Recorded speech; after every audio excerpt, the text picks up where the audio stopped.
Olá, queridos amigos, tudo bem? Para quem não me conhece, eu sou o Antônio José e é uma satisfação muito grande estar aqui com você novamente. Vamos hoje falar da lição de número 2, que traz o tema A Sublimidade das Bênçãos Espirituais em Cristo. Se você ainda não é inscrito em nosso canal, eu desafio você agora a colocar o seu dedo nesse botão vermelho que aparece aqui embaixo, inscrever-se, se inscreva no nosso canal, deixe o seu like e compartilha os nossos vídeos em todas as redes sociais que você tem. Meus amados, o texto áureo desta lição fala sobre bendito o Deus e Pai de nosso Senhor Jesus Cristo, o qual nos abençoou com todas as bênçãos espirituais nos lugares celestiais em Cristo. Isso está inserido em Efésios, ou Carta de Paulo aos Efésios, capítulo de número 1, versículo 3. Meus amados, é importante olharmos o que a verdade prática desta lição fala. Ela diz: Deus nos elegeu em Cristo antes da fundação do mundo para que desfrutássemos das bênçãos espirituais. O primeiro tópico desta lição fala sobre a nova posição em Cristo.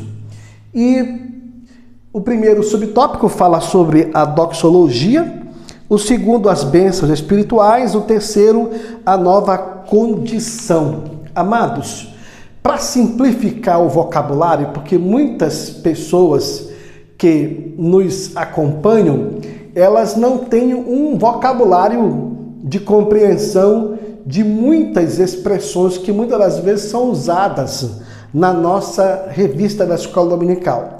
Entre elas, a sublimidade. O que é sublime? É aquilo que é perfeito, aquilo que é excelente, aquilo que é divino, aquilo que é celestial. Um fator também para compreensão, por exemplo, foi colocado aqui no tópico de número 1, é a doxologia. O que é doxologia? É toda forma de exaltação a Deus. Quando alguém está no culto, na igreja, Deus seja louvado, aleluia! Essa é uma expressão de doxologia. Está, na verdade, praticando e fazendo uma doxologia. E essa doxologia, ela é uma junção, um verbo, uma palavra que vem do original grego, que doxa quer dizer glória, e mais logia quer dizer manifestação de louvor, exaltação, tudo aquilo que é para Deus. Para compreendermos melhor este tópico, precisamos olhar algumas coisas inerentes às epístolas. Por exemplo, Atos dos Apóstolos e as demais epístolas, elas são como que bases ou firmes fundamentos para doutrinas bíblicas, ou firmes fundamentos para as bases doutrinárias da igreja primitiva, dos primeiros crentes.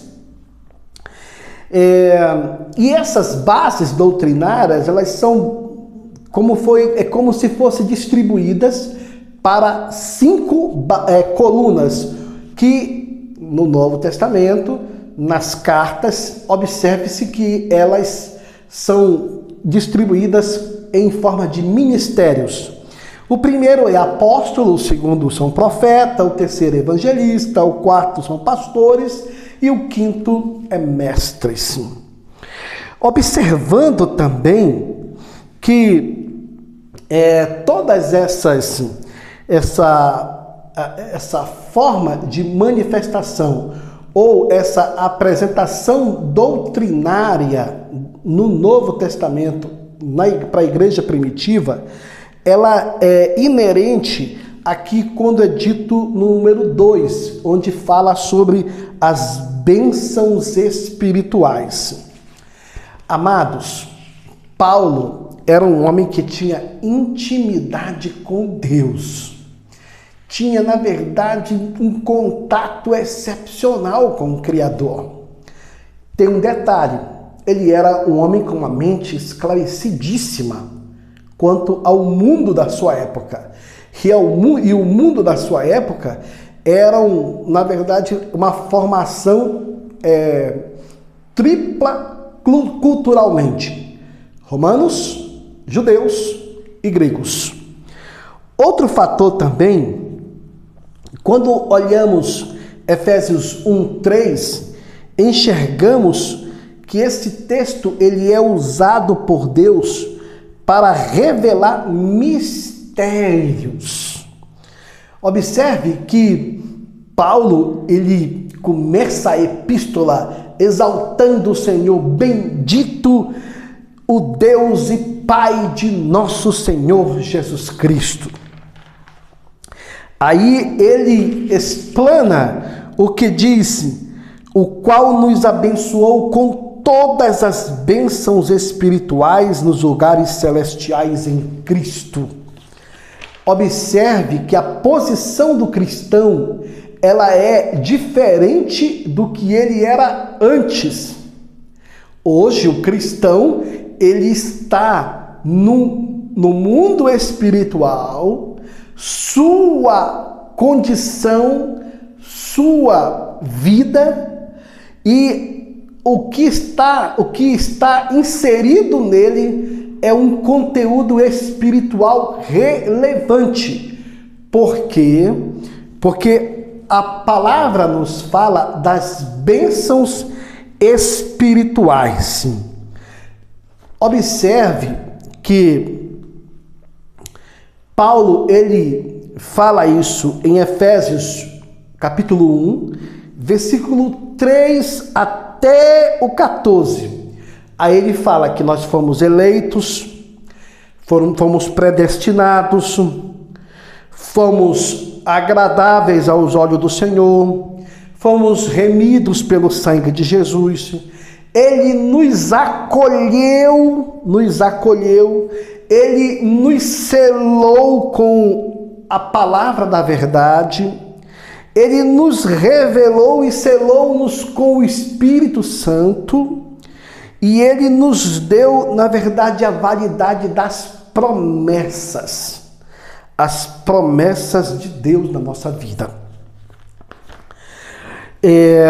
Quando olhamos o ponto de número 3, onde fala nova condição, antes éramos, é como para você ter um entendimento melhor, vamos olhar aqui o passado, o presente e o futuro. Quando olhamos o passado, para o cristão e para Deus, ele não existe.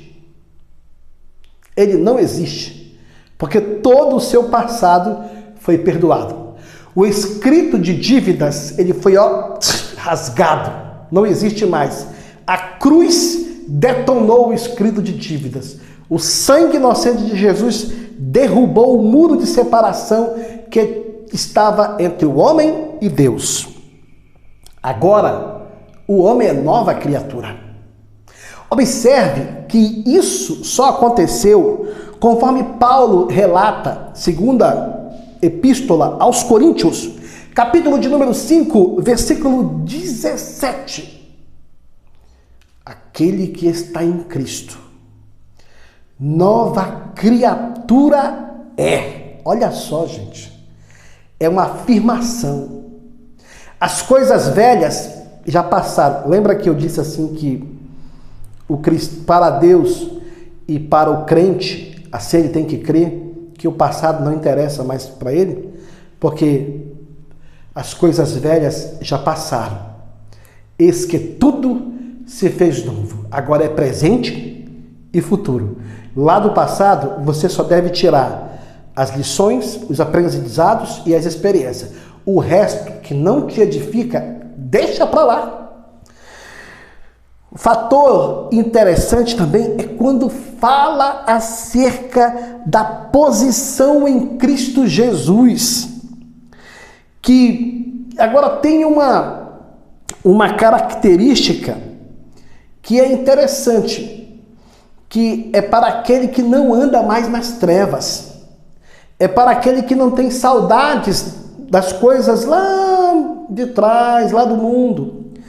É para aquele que alcançou a paz em Jesus e foi justificado, conforme Romanos, capítulo 5, versículo 1. Hoje, o cristão, ele é filho da luz. Antes, ele era filho das trevas. Hoje, o cristão, ele é uma nova mentalidade, tem a mente de Cristo. É por isso que nós precisamos entender que Jesus na vida de alguém é um divisor de água. Antes de conhecer Jesus, era uma coisa. Depois que a pessoa conhece Jesus, é outra coisa. Antes de conhecer Jesus, ele fazia tantas atrocidades e quebrava tantos preceitos bíblicos. Depois que conheceu a Jesus, sua vida precisa ser diferente. Amados, no segundo tópico fala uma vida cristocêntrica neste mundo. Observe que o que é uma vida cristocêntrica? Cristo no centro. Cristo no centro da vida da pessoa. É uma pessoa que poderia ser chamada também de uma pessoa como se fosse assim, cristobíblica. Uma pessoa que tem, na verdade, na sua vida, a Bíblia, a palavra de Deus na sua vida. Agora, observe que o segundo tópico, ele fala, primeiro tópico, subtópico, a revelação do mistério. Segundo, a plenitude dos tempos. Terceiro, fala sobre louvor da sua glória. Como aqui é só um resumo, quero te dar aqui umas pitadas do que eu acredito ser. Muitas das vezes, os cristãos dizem assim: mas eu não consigo ouvir a voz de Deus. Mas eu não consigo receber direção de Deus. Mas eu não consigo ter uma intimidade com Deus. Amados, intimidade com Deus se consegue com temor ao Senhor. Um fator também interessante, isso está muito baseado no tempo de oração de uma pessoa na presença de Deus. Tempo de dedicação em estudar a palavra de Deus. Lembra que Paulo, ele fazia questão que quando ele escrevia, ele fazia questão de mandar vir trazer os pergaminhos, os livros. Ele era uma pessoa atualizada, ele era uma pessoa que realmente se preocupava em ler, em estudar. Também, observe também que Paulo, ele era alguém também que tirava tempo com Deus. Por que eu digo isso? Porque todas essas manifestações que outrora, observe bem, Jesus ele era seguido por 12 apóstolos, um chegou a ser 12 discípulos, um chegou a ser, na verdade, substituído, que Judas morreu, né, e veio Matias e foi substituído por ele. Porém, nenhum dos discípulos que se tornaram depois apóstolos, nenhum deles teve tanta veemência, eminência, profundidade nos mistérios de Deus como Paulo teve. E eu acho interessante que quando Paulo ele se apresenta primeiro como, se apresenta primeiro como Paulo. Olha só, ele usa primeiro assim, eu, Paulo, chamado por Deus. Primeiro ele usa o nome, depois ele fala dos títulos, entendeu? Então ele tinha essa honra de ser chamado por Deus. Ele tinha essa convicção do chamado dele. E ele fazia questão de dizer que ele era chamado pelo Senhor. Amados, e muitas das revelações ou das bases doutrinárias, dos ensinamentos de Paulo passado para a igreja, muitos deles, tenho certeza absoluta, foram na verdade revelados no momento de perseguição, no momento de tempo de oração, tempo de estudo. E aqui fala a palavra de Deus em 2ª Epístola aos Coríntios, capítulo 12, fala que Paulo ele teve uma revelação, que ele não sabe se foi no corpo ou fora do corpo, mas ele teve visões e revelações cujas palavras, expressões, o que ele ouviu, foram inefáveis, até difíceis de serem faladas e serem repassadas num vocabulário humano, aquilo que ele viu. Agora tem um detalhe. Lembre-se que isso não foi dado para nenhum outro apóstolo. Foi dado para ele. Toda essa experiência quem teve foi Paulo. Um fator também interessante que precisamos entender é que esse mistério, conforme Colossenses capítulo 1, versículo 26, e conforme enxergamos em João 3,16, percebemos que houve, na verdade, uma manifestação de Deus para mostrar para Paulo o mistério em que ele queria fazer, da igreja. Observe, o mundo ele pode ser dividido em continentes, em países, mas para Deus os povos, só tem 3 povos: judeu, igreja e gentios. Antes não existia igreja, só existia gentios e judeus. Agora, observe, como é dito aqui no ponto de número 2, a plenitude dos tempos. Alguém pode questionar e falar, o que é a plenitude dos tempos? Observe que a plenitude dos tempos, ela é o tempo absoluto, o tempo certo, o tempo apropriado, o tempo de Deus. E quando se refere ao tempo de Deus, temos que entender que existe o tempo kairos e o tempo cronos. Kairos, ele é o tempo de Deus. Cronos, cronológico, tempo do homem. Kairos é o tempo que Deus age. Cronos, cronológico, é o tempo de segundos, minutos, horas, dias, semanas, meses e anos. Esse é o tempo cronológico. Só que o tempo cronológico, o tempo do homem, está submisso ao tempo de Deus. Muitas pessoas fazem muitos questionamentos sobre o porquê que as coisas de Deus não acontecem, o porquê que existe muitas dificuldades de compreensão sobre essa questão do tempo. Só que tem um detalhe, amados, um dia, quando você vê que o homem está entendendo Deus, tem alguma coisa errada nisso. Porque Deus é um ser incompreensível. Quando Deus age, ele não dá satisfação. Lembra do que Jesus mesmo chegou a falar para os discípulos, quando eles de alguma forma, Pedro, por exemplo, queria impedi-lo de lavar os pés e tal. Aí o Senhor Jesus olhou e disse assim, Pedro, olha, O que eu faço agora, vós não entendeis. Vocês vão entender depois. Amados, a nossa vida é igual.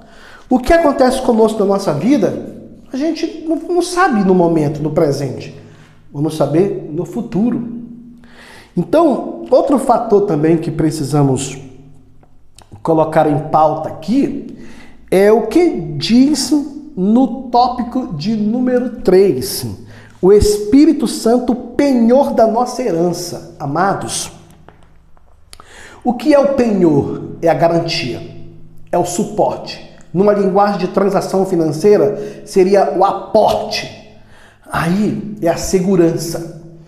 Amados, no subtópico 1, diz assim, o selo do Espírito Santo. No 2, fala o penhor da nossa herança. Então, o Espírito Santo, ele se manifesta em Gênesis, capítulo 1, versículo 2, em que ele pairava por sobre a face das águas. Observe que no princípio criou Deus todas as coisas, né? Mas o Espírito Santo pairava sobre a face das águas. Ele está no livro de Gênesis, no começo, e está lá em Apocalipse. Capítulo 22, versículo 17, em Apocalipse, diz: o Espírito e a noiva dizem: vem. Então, o Espírito Santo ele está presente na vida dos apóstolos, dos sacerdotes, dos profetas, de todos os reis, dos reis e dos homens que se entregaram a Deus e tinham uma aliança com o Senhor. O Espírito Santo, ele estava em todas as dispensações da igreja, ou em todas as dispensações e oportunidades que Deus deu ao homem. Observe que Deus deu ao homem no Antigo Testamento. Nós vivemos hoje a era do Espírito Santo. Nós estamos vivendo uma das dispensações em que vemos literalmente o homem, na verdade, ele se afastando do Senhor, mas o Espírito Santo, ele continua, como a Bíblia diz, convencendo o homem do pecado, do juízo e da justiça. Observe também que todos nós precisamos entender que existe um grito, um clamor do Espírito Santo por comunhão com o homem, comunhão com Deus. O Espírito Santo na antiga aliança e o Espírito Santo na nova aliança, o desejo, a manifestação dele é ele ter intimidade com o homem. O selo, ele é a garantia, ele é como se fosse um lacre, ele é como se fosse uma patente, uma etiqueta de identificação. Quem tem o selo, na verdade, representa quando alguém recebeu a Jesus na sua vida e decidiu seguir ele de todo o coração. Um fator também para concluir e terminar é quando nós olhamos, por exemplo, olhamos aqui o penhor da nossa herança, olhamos que a palavra ela tem uma origem semítica e era usada nas transações comerciais para assegurar o preço ou garantir o pagamento de algo. Paulo ensina que o Espírito Santo é o depósito que garante a nossa herança em Cristo. É por isso que a igreja primitiva ela primava em ter comunhão com o Espírito Santo. No livro de Atos dos Apóstolos, por exemplo, pode ser chamado Atos do Espírito Santo.